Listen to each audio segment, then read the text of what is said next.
பகவத்கீதையில் 7வது சாப்டரில் 13வது ஸ்லோகம். திரிபிர் குணமயை பாவைஹி ஏபி சர்வமிதம் ஜகத் மோகிதம் நாபிஜானாதி மாமேப்ய பரமவ்யயம். இப்போ இதுக்குள்ள அர்த்தத்தை பார்க்கலாம். அர்ஜுனன் கேட்டுன்னு இருக்கான், கண்ணா, நீ இது வரைக்கும் உன்னோட பெருமைகளை இவ்வளவு சொன்னியே, அதே மக்கள்லாம் உணராமல் இருக்கா? ஏன் என்னால் அது புரிஞ்சுக்க முடியல? ஏன் அந்த உண்மை நிலையை எது மறைக்கிறது எனக்கு அப்படின்னு அர்ஜுனன் கேட்குறான். அதுக்கு கண்ணன் சொல்கிறார், அதுக்கு காரணம் பிரகிருதி, கர்மா, உன்னோட பிறவி, அகங்காரம், காமம், குரோதம், இது மாதிரி இதெல்லாம் சேர்ந்து மறைக்கிறது. ஏன் அது பிரம்மாவை கூட மறைக்கிறது, ஒன்னான்னு மட்டும் இல்லை, பிரம்மாக்கே சில சமயம் அகங்காரம் மறைக்கிறது. அதுக்கு ஒன்று சொல்கிறேன் கேளு. பிருந்தாவனத்தில் விளையாடிட்டு பசுக்களோடு விளையாடிட்டு இருந்தோம் நான், கோபர்கள்லாம். பிரம்மாவுக்கு உடனே பொறாமை, ஒரு இடப்பிள்ளைக்கு இவ்வளவா அப்படின்னு நினச்சிட்டான்.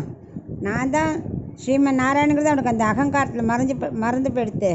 உடனே என்ன பண்ணான், மாடு கண்ணை மறைச்சிட்டான். ஸோ பிரம்மாவோட அபச்சாரத்தை புரிஞ்சுன்ட்டேன். உடனே என்ன பண்ணேன், பிரம்மா இருக்க வேண்டிய அந்த சத்தியலோகத்துக்கு போய் நான் உட்காந்துட்டு பிரம்மாவையே வெளியில் அனுப்பிட்டேன்.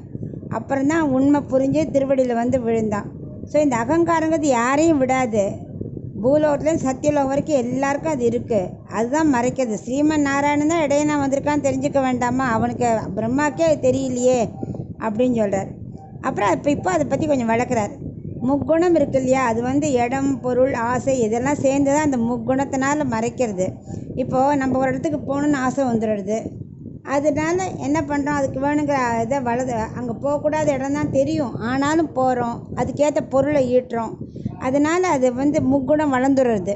இந்த உலகத்தில் உள்ளவர்கள் எல்லாருமே அந்த மயக்கத்தில் இருக்கா. அதனால தான் அவள் தெளிவில்லாமல் இருக்கா.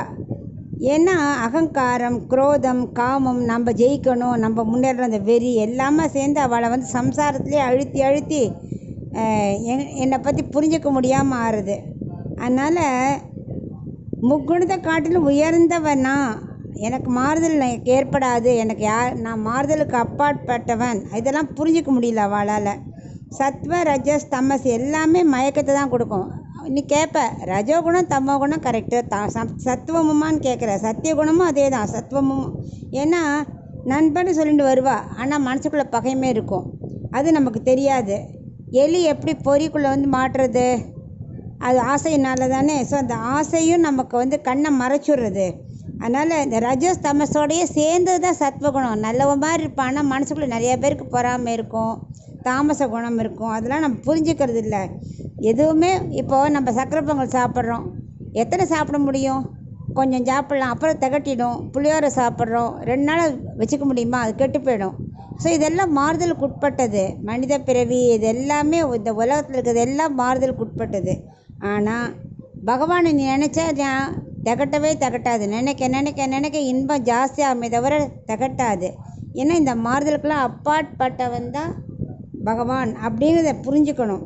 அந்த புரிஞ்சுட்டாக்க அப்போ தான் என்னை பற்றி அவள் தெரிஞ்சுக்க முடியும். அது தெரிஞ்சுக்க முடியாததுனால தான் அவள் மயக்கத்தில் இருக்கா அப்படின்னு இந்த 13வது ஸ்லோகத்தில் விளக்குறேன்.